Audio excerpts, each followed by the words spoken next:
Meus irmãos, a paz do Senhor. Por favor, abra sua Bíblia no livro de Josué, capítulo 4.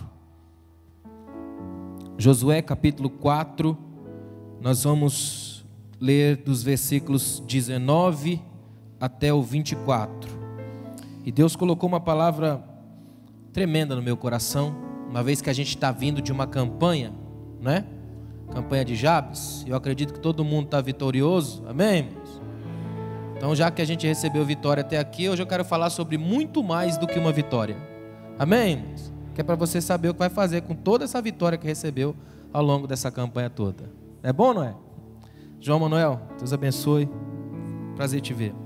Vamos lá, Josué capítulo 4, versículos 19 a 24, diz assim, ó: No 10º dia do primeiro mês, o povo subiu do Jordão e acampou em Gilgal, na fronteira leste de Jericó. E em Gilgal, Josué ergueu as 12 pedras tiradas do Jordão. Disse ele aos israelitas: No futuro, quando os filhos perguntarem aos seus pais: Que significam essas pedras? Expliquem a eles: Aqui Israel atravessou o Jordão em terra seca, pois o Senhor, o seu Deus, secou o Jordão perante vocês até que o tivessem atravessado.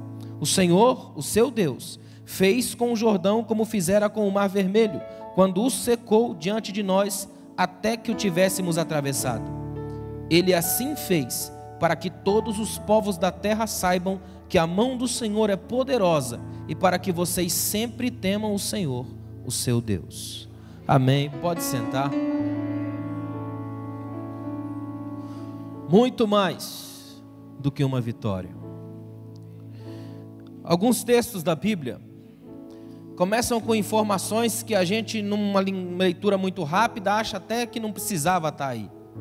Esse aqui é um. Talvez você pense assim: que diferença faz o texto começar a dizer que Josué, no 11º mês, lá em Gilgal? Parece que são informações que a gente podia deixar para lá, né? Mas elas são decisivas, porque elas estão dizendo para nós que isso aqui é verdade histórica, fato que aconteceu num mês, num lugar, numa região, com um homem que tem nome, que tem história. Não é uma lenda, não é uma ficção, uma história de carochinha. É história de gente real, lidando com problemas reais, com um Deus real e tendo vitórias reais. Ou seja, é um livro para a gente. Trabalha com informações que todos nós temos todos os dias, que atingem a gente todos os dias. E isso que me encanta na Bíblia. A Bíblia não é um livro que você tem assim aquela sensação de que são coisas inatingíveis, para pessoas inalcançáveis, com um Deus inexprimível.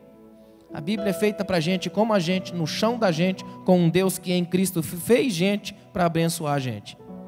Tem tudo a ver com a gente. É um texto profundo, um texto que vai nos levar a coisas tremendas. Nós estamos diante aqui de um texto que ainda desafia a gente. Josué e a nação de Israel estão bem perto da terra prometida aqui, perto da vitória, do chão desejado, do chão prometido. Falta pouco para chegar lá. Só que aí, quando eles estão no caminho, quase chegando, aparece o rio na frente. De um lado o povo de Israel, no meio o rio, do outro lado a terra da promessa. E esse é um problema sério, sempre aparece um rio no meio do caminho. Carlos Drummond de Andrade tem um poema muito famoso: Tinha uma pedra no meio do caminho. Sempre tem uma pedra no meio do caminho da gente. Ou é uma pedra, ou é um rio, pode ser um mar. No caso de Josué, ele teve que enfrentar o Mar Vermelho e depois o rio. Às vezes é uma enfermidade, é um parente, uma culpa. A questão é que sempre tem algo ou alguém entre você e sua vitória. Sempre existe algo ou alguém entre a gente e o sonho. Sempre existe algo ou alguém, e às vezes os dois, entre a gente e aquilo que Deus concretiza na vida. Porque nós vivemos num mundo de intricadas relações. Você lida com gente, lida com coisas, lida com pessoas, lida com expectativas. Não tem nada pior do que expectativas alheias. Talvez seja a maior prisão de todos os tempos, você ser refém das expectativas dos outros. Você tem que ser o que é, porque senão o que vão dizer? Tem que vestir a roupa tal, porque vai o que o povo vai dizer. E nessa de que o povo vai dizer, você não vive. Fica refém da opinião dos outros, que é sempre uma opinião pobre, porque não te conhece. É difícil estar entre você, o sonho e a promessa. Porque nesse caminho, sempre tem um rio, sempre tem uma pedra, sempre tem um mar, sempre tem uma mala, que é algum irmão que fica atravessando o caminho da gente. Não tem? Entre a gente e o sonho sempre tem alguma coisa. E eu quero que você comece a entender isso aqui, ó. Sabe o que significa isso? Nenhuma das nossas vitórias é fácil. Guarda isso em nome de Jesus. Não existe vitória fácil na fé cristã. Toda vitória exige um preço a ser pago. Uma conquista exige um tempo, uma travessia. Mais do que isso, exige visão para acreditar que o rio é só rio. Do outro lado ainda tem a promessa e eu vou lá. Porque não interessa se é rio. O Deus a quem eu sirvo pode abrir o rio. O Deus a quem eu sirvo já abriu o mar. Por que ele não pode abrir um rio? A questão é, sempre tem um problema, sempre tem uma crise. Escuta uma coisa, o combate empresta significado à vitória, porque aquilo que nada custa, nada realiza. Michelangelo dizia que quanto mais o mármore se gasta, mais a estátua cresce. Faz parte do jogo da vida, suor, sofrimento, crise. Teve um poeta que escreveu isso de uma forma interessante. Ele disse assim, ó: quem passou pela vida, mas não sofreu, não foi homem, foi um espectro, fantasma de gente. Só passou pela vida, mas não viveu. Toda crise vai nos explicar alguma coisa. Todo processo de amassar vai gerar um vaso. Acabamos de cantar aqui. Nós estamos vivendo um tempo onde as pessoas acreditam em vitórias fáceis demais. É vitória todo dia, é muito fácil. E não é assim não. Toda vitória com Deus existe um tempo gasto no joelho, existe um tempo gasto na intimidade com Deus, existe um tempo gasto em oferecer-se como altar a Deus. Toda vitória de Deus tem preços de Deus. Toda vitória de Deus testa a nossa fé diante de um rio. Toda vitória de Deus testa a nossa fé diante de uma pedra no caminho. Toda vitória de Deus testa a nossa fé diante da língua de alguém. Toda vitória de Deus testa a nossa fé em algum processo, porque toda vitória de Deus nos faz maiores. E para crescer leva tempo. Está dando para entender? Olha que interessante, Josué é um homem que sabe bem o que é crise. Se tem alguém que sabia o que era crise, era Josué. Ele nasceu e cresceu, foi criado no Egito, imagina. Todo um tempo sem direito a uma história, como escravo no Egito, sem biografia. Ele cresce e quando ele vai ter o seu momento de liderança, é numa tribulação terrível. Moisés morre e Deus chama Josué e fala assim, ó: seja como Moisés. Se já não é fácil ter que assumir a liderança do povo de Israel, imagina você ter que assumir a liderança do povo de Israel depois de Moisés. Sai de cena um gigante, entra em cena uma crise, uma dúvida. No primeiro capítulo de Josué, Deus cita Moisés 10 vezes. Deus fala para Josué: seja que nem Moisés, ande que nem Moisés, não se aparte do lei igual Moisés, falar com o povo igual Moisés, seja igual Moisés. Dá quase para sentir Josué falar: tá bom, Deus, eu já sei que é igual Moisés. Pensa no peso. Não é fácil você assumir uma liderança depois de alguém gigante, mas depois de Moisés deve ser mais difícil ainda. Se tem alguém no mundo que soube o que era crise, esse alguém era Josué. Ele já teve que atravessar o Mar Vermelho, já teve que sentir o encalço do faraó com o exército atrás. E agora, quando está perto do sonho, ele tem que entender que tem outra coisa na frente, e é o rio. Ele viveu no Egito, sobreviveu ao deserto, andou no meio do Mar Vermelho. Ele sabe o que é obstáculo, sabe o que é choro amargo, sabe o que é embaraçar a esperança. Só que também ele sabe de uma coisa: ele sabe que Deus estava no arraial. Ele sabe que Deus tem acompanhado o povo. Ele viu Deus perto de Moisés o tempo inteiro. Uma certeza ele tem: até aqui nos ajudou o Senhor. Eu quero que você saiba de uma coisa: por mais absurdas que sejam as crises, elas servem para uma coisa: mostrar que nunca andamos sozinhos. Até hoje nós estamos aqui, ó, de pé, adorando a Deus, agradecendo a Deus, arrastando um ano inteiro para a glória de Deus. Dezembro, e nós estamos vivos, louvando a Deus e de pé, porque nem rio, nem montanha, nem deserto, nem mar, nem pedra, nem ninguém é capaz de nos afastar do amor de Deus que está em Cristo Jesus, o nosso Senhor, que é a base e que nos sustenta. Essa é a base.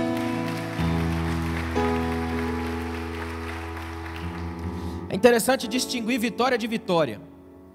Nós estamos, é preciso entender uma coisa aqui hoje, olha para mim. Cuidado com gente que é viciada em vitória.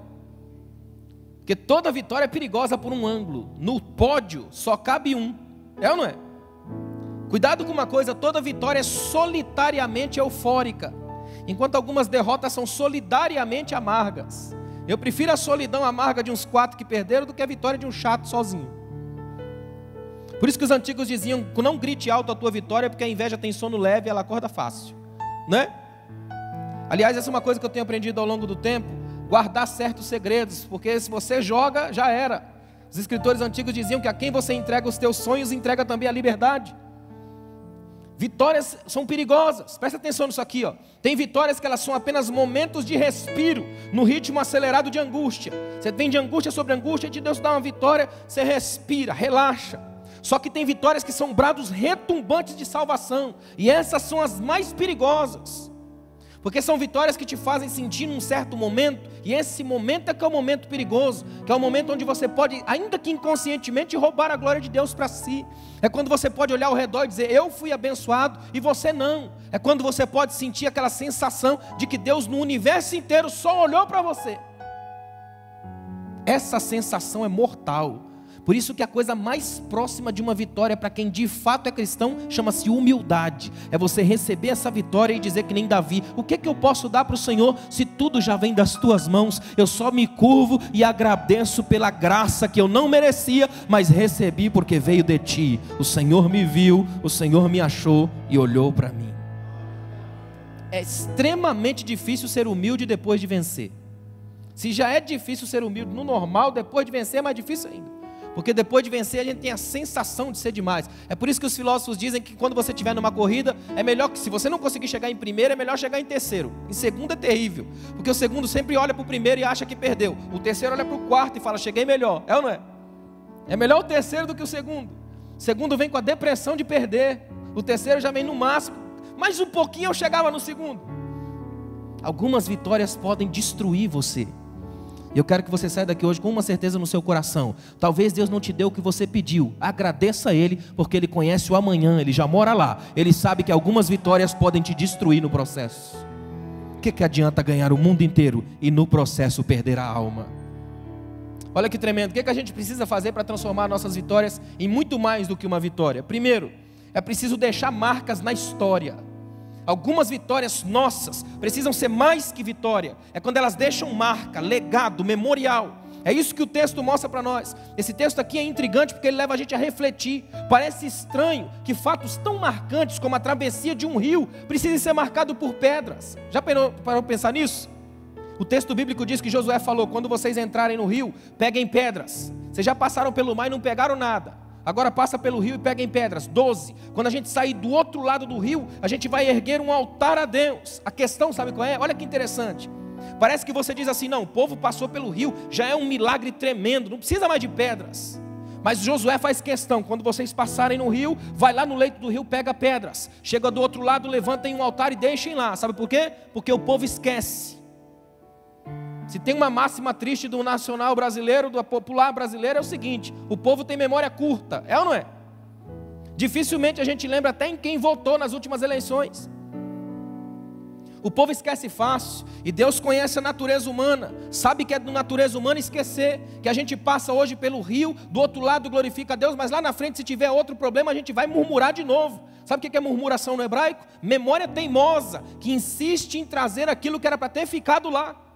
É não lembrar das coisas de Deus, mas lembrar daquilo que nos afastou dele. Parece um paradoxo. A gente faz questão de não lembrar de Deus, mas lembrar de coisas que nos afastaram dele. Sabe qual é a palavra que mais fica na boca de Israel no processo até chegar na terra prometida? Egito. Era para esquecer, eles lembram o tempo todo.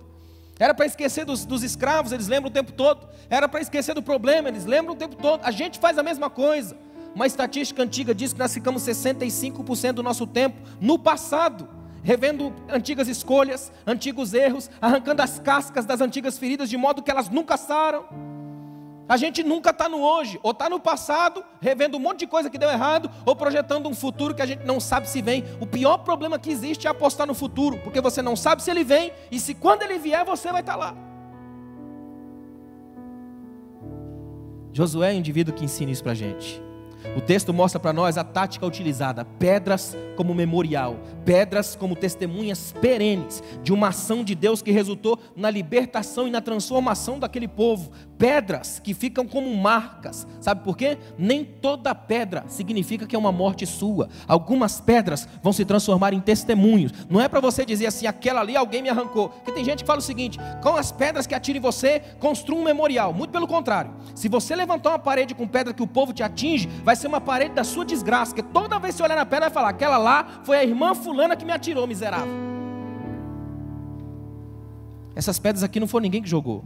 Foi num rio que eles passaram porque Deus abriu. As únicas pedras que servem para construir uma memória de fé não são as que jogam em nós, mas aquelas que Deus tira do caminho para que a gente aprenda a passar. Pedras de Deus. Até Deus tem pedras. Tanto é que Ele chama a igreja como um edifício espiritual e a Cristo como pedra de esquina. Até Deus lida com pedras. Nosso problema é que quando Jesus disse para Pedro assim, ó, tu és Pedro e sobre essa pedra edificarei a minha igreja, a gente entendeu errado. Virou a igreja das pedras, mas não dos Pedros. E Deus não está nas pedras, está nos Pedros. Porque são os Pedros que tiram as pedras, levantam o memorial e Deus age. A igreja é feita disso aqui, ó, dos Pedros dentro das pedras. Gente frágil, gente que erra, gente que se engana, que tropeça, que cai, mas que acredita que a glória de Deus ainda nos perdoa, ainda nos alcança, ainda nos redime, ainda abre o rio, o mar e a gente passa, porque entre nós e a promessa temos um Deus que caminha conosco pelas pedras. É preciso entender, irmãos, que nós temos uma terrível tendência ao esquecimento, por isso que nós precisamos de memorial. O que a gente vai fazer domingo? Ceia.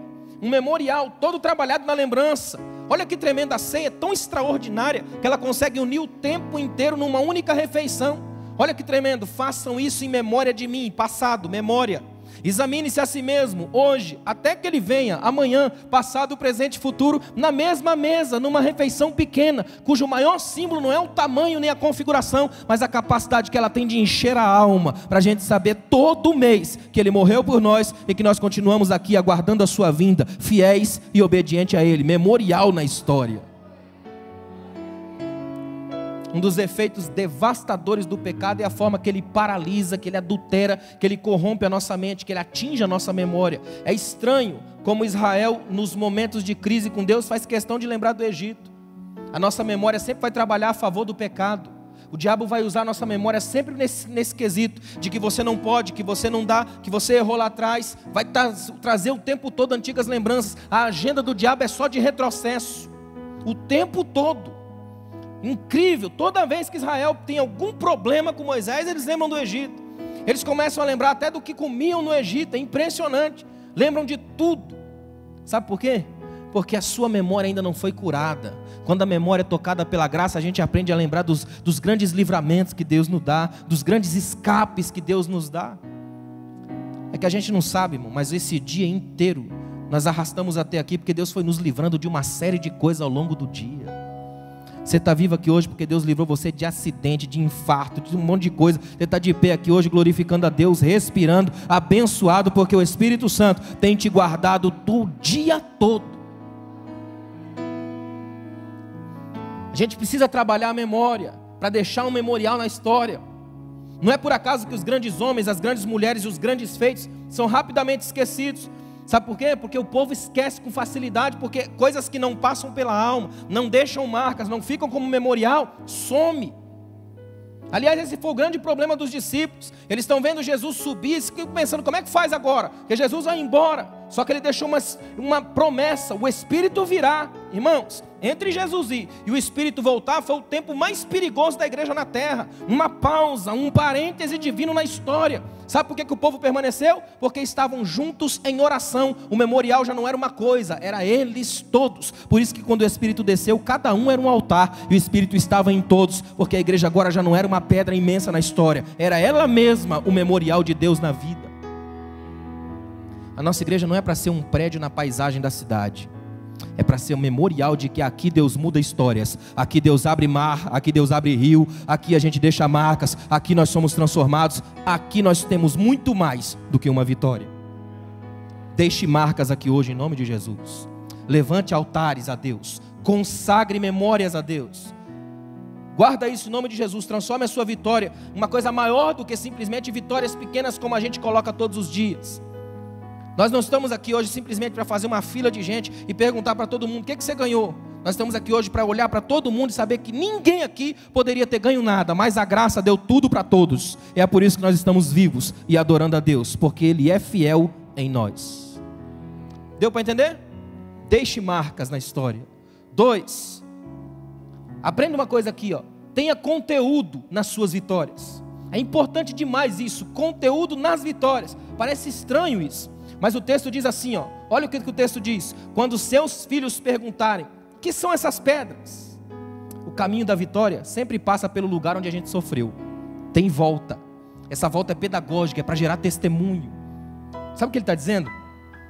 Lá na frente, depois que a gente entrar na terra, que vocês se estabelecerem, construírem as casas de vocês, que vocês casarem, vocês vão ter seus filhos. E aí um dia vocês vão fazer um passeio com o filho de vocês. E sabe qual é o melhor passeio do mundo? É no passado. Vocês vão pegar os filhos de vocês, vão dar uma volta por aqui, ó. E quando vocês chegarem nessa margem do rio, o coração de vocês vai bater acelerado. Vocês vão pensar, um dia eu estive do lado de lá, e do lado de lá estava fechada a margem, e eu não sabia que do lado de cá existia uma vida, com filhos, com história. Só que hoje eu estou com meus meninos aqui, ó. Aí os meninos vão olhar para aquele monte de pedra e vão dizer, pai, o que são essas pedras aí? E aí você vai dizer para eles, conteúdo da nossa vitória. A gente estava do outro lado um dia, o rio fechado, sem saber o que fazer. Aí o nosso líder orou a Deus, o rio abriu, a gente entrou dentro do rio, tirou as pedras e colocou aqui, ó. Um dia eu, nosso líder, nosso povo, já esteve num leito desse rio, e essas pedras significam que o nosso Deus, seu Deus, te fez estar aqui hoje, porque um dia abriu o rio.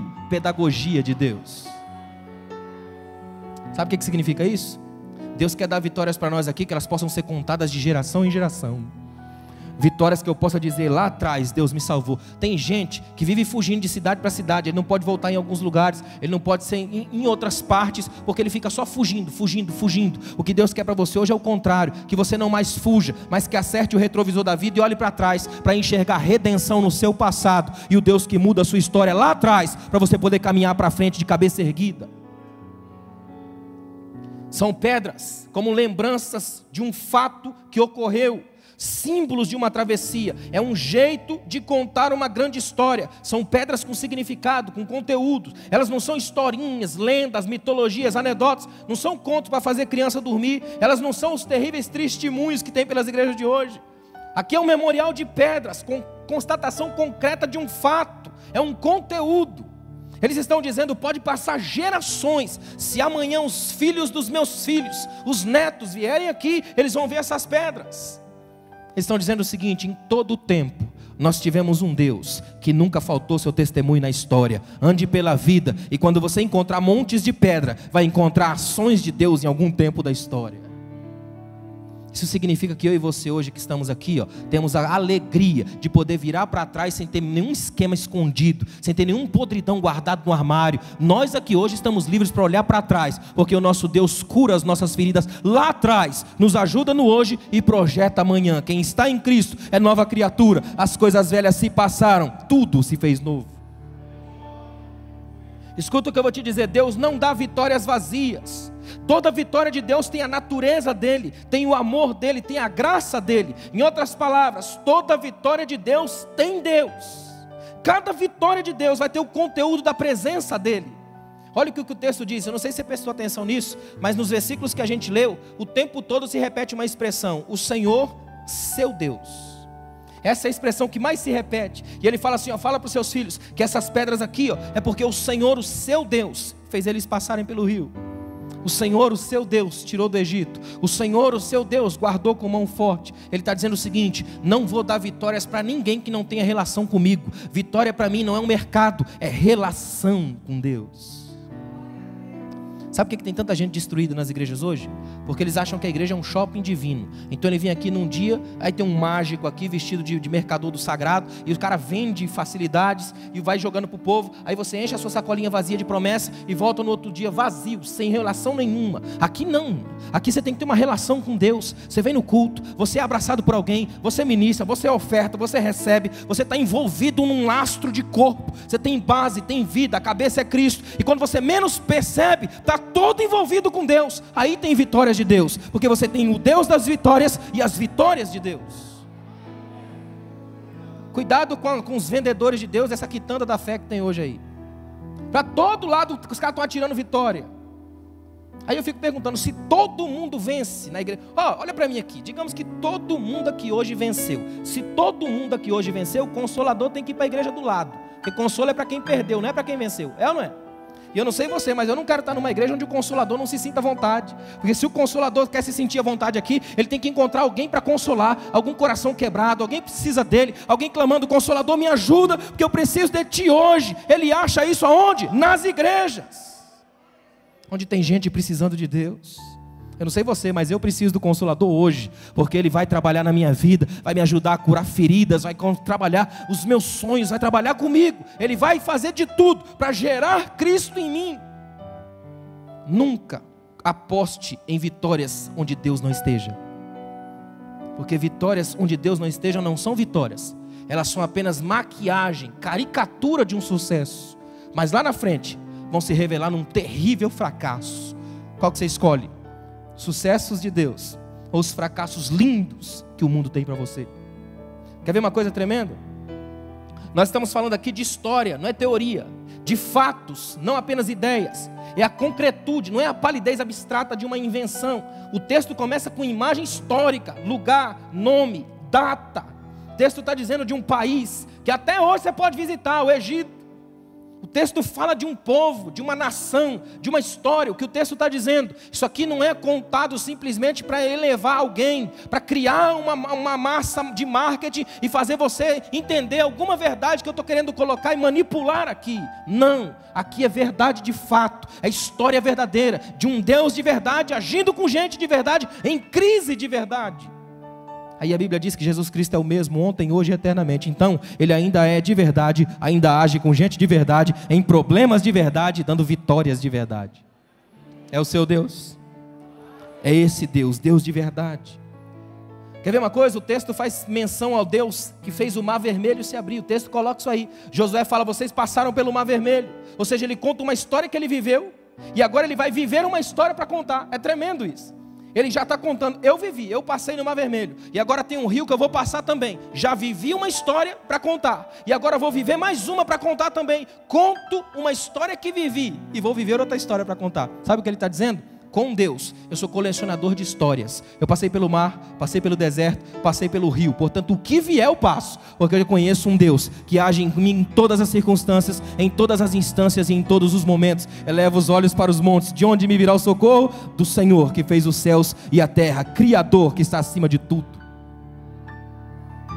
Tem uma coisa que passa despercebido por nós hoje, mas o judeu sempre teve um medo de água muito grande. Judeus têm sempre um pé atrás com mares, com rios. Para você ter uma noção, nunca houve na história nenhum grande navegador judeu. Judeu sempre teve medo dos mares, dos monstros dos mares. Não é à toa que quando Jesus vem, ele vem andando por sobre as águas. Ele mostrando domínio sobre as águas. A promessa de Apocalipse diz que o mar já não existe.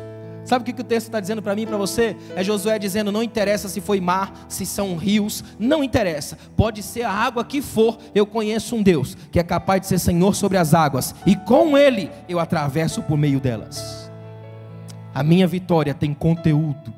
Josué está contando isso. Isso aqui aponta para as grandes mudanças, as grandes viradas, do deserto para o mar, do deserto para o rio, da sequidão até a terra da promessa. É o itinerário de uma grande vitória. Ou seja, o conteúdo da vitória é sempre na medida que a gente entende um princípio. Deus é quem faz. O Senhor fez, o Senhor me guiou, o Senhor me levou. Uma das coisas que eu tenho estado muito preocupado na igreja evangélica brasileira hoje é o quanto a gente imperceptivelmente estamos substituindo o Senhor na ação da igreja. É eu faço, eu profetizo, eu consigo, eu abençoo. Toda vez que eu aparece demais, Deus sai. Porque se insistimos na nossa glória, Ele retira dele. Aqui não sou eu quem faço, aqui é Deus quem faz. É Deus quem abençoa, é Deus quem dá, é Deus quem pode, é Deus quem é. Porque Ele é tudo, alfa e ômega, princípio e fim dele, por Ele e para Ele são todas as coisas. Ele é o centro de tudo. É nele que a gente faz alguma coisa. Por Ele a gente abençoa. Através dele a gente ministra. Através da unção dele nós somos ungidos. Porque Ele é, a gente pode ser alguma coisa. E graças a Deus que Ele não nos abandonou, Ele está aqui. Quantos creem que Jesus ainda está aqui? Se Ele está aqui, nele você pode vencer, nele você abençoa, nele você cresce. Amém? Terceiro, mostre a grandeza de Deus acima de qualquer coisa. Olha o que o texto diz. Tem algumas observações que precisam ser feitas à luz desse texto. Primeiro, que nenhuma das suas vitórias roube a glória de Deus. Sabe por quê? O texto o tempo todo faz questão de lembrar de Deus. Josué vai lembrar Deus o tempo inteiro. Moisés vai lembrar Deus o tempo todo. Davi o tempo inteiro. Jabes o tempo todo. É Deus o tempo inteiro.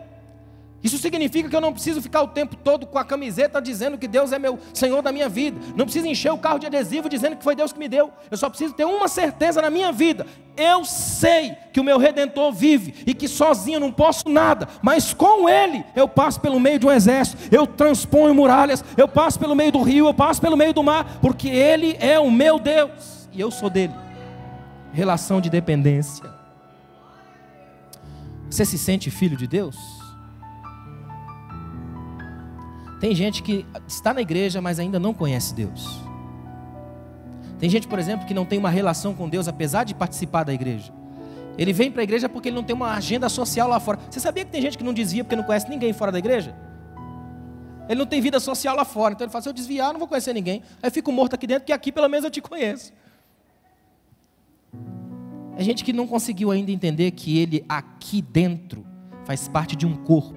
Mas todo o cristianismo é da porta para fora, mostrando o Deus que age na vida, mostrando o Deus que abre os rios, e os rios não correm dentro do templo, correm na rua, que é para a gente sair daqui mostrando a grandeza da glória de Deus.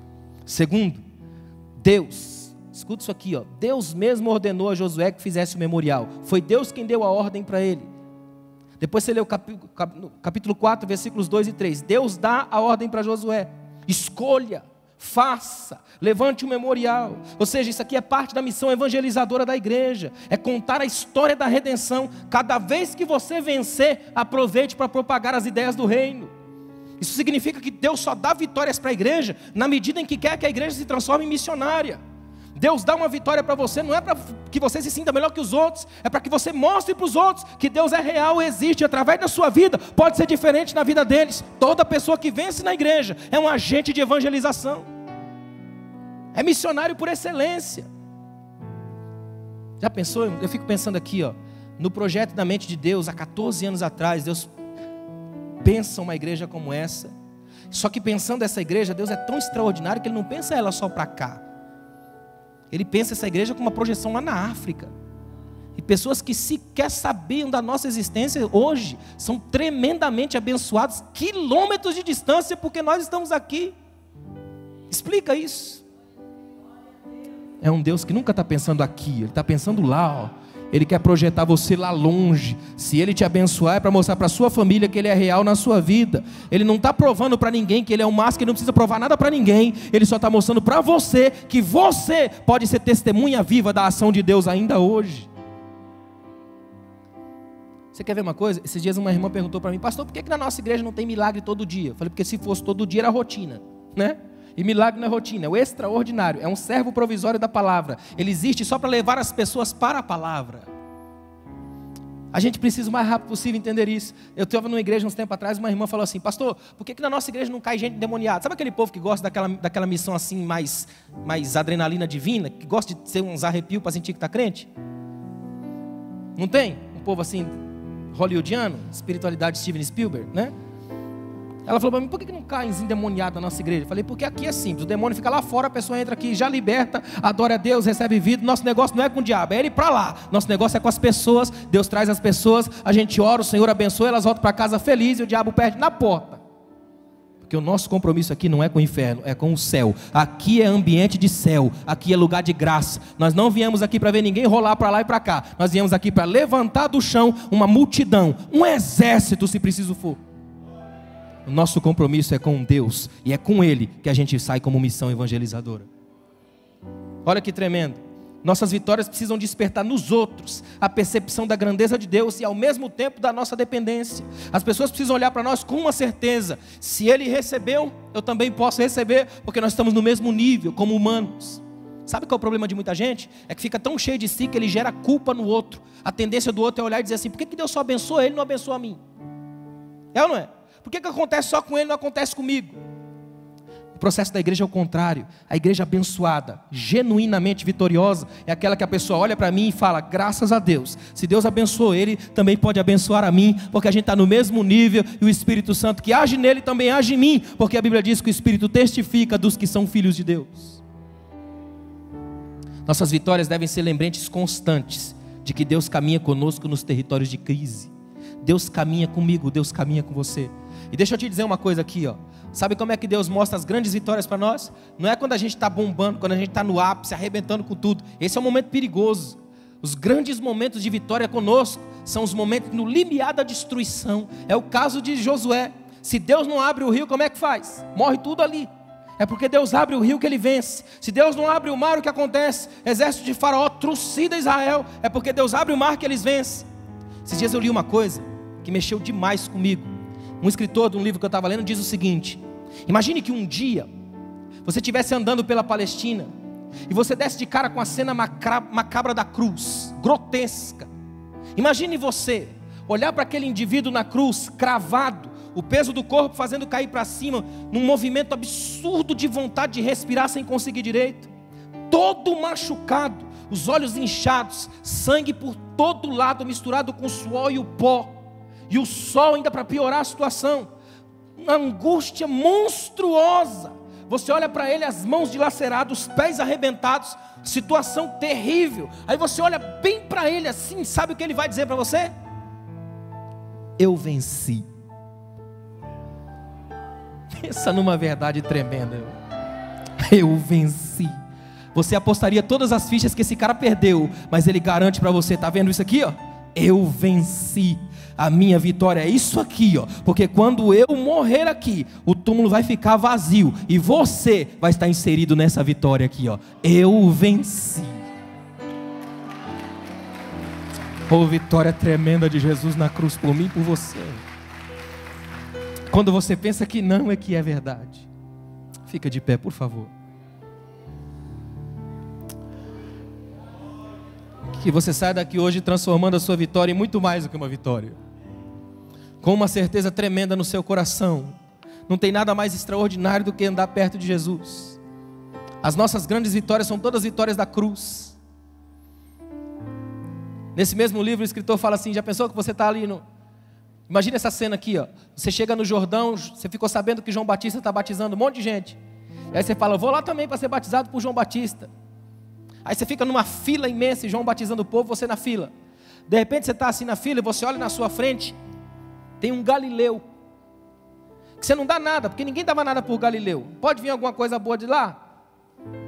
Aí você vê aquele Galileu, sandália normal, roupa normal, não tem muita coisa. Olhávamos nós para ele, nenhuma beleza víamos para que o desejássemos, era o mais indigno entre os homens, e não fizemos dele caso algum. E você na fila, e ele na sua frente, o Galileu. De repente você pensa assim, ó, tem uma pessoa ali, tem uma senhora, depois tem o Galileu aqui, depois do Galileu é minha vez. E você todo empolgado para ser batizado por João. Aí João batiza a senhora, quando João olha para o Galileu, ele para e diz: você não, porque eu não sou digno de desamarrar as tuas sandálias. Aí você dá aquela olhada para o Galileu e pensa: quem que esse cara é? E o escritor diz assim: é melhor você ficar quieto no seu lugar, porque os dois maiores homens que já pisaram na história estão conversando na tua fila na frente. Sabe por quê? Porque os grandes de Deus não são os metidos e enjoados, são os simples, aqueles capazes de se renderem à vontade de Deus. Renda-se aqui hoje à vontade de Deus para a sua vida, e você vai ter muito mais do que uma vitória. Você vai ter a confiança do Deus que anda com você na sua casa e na sua vida.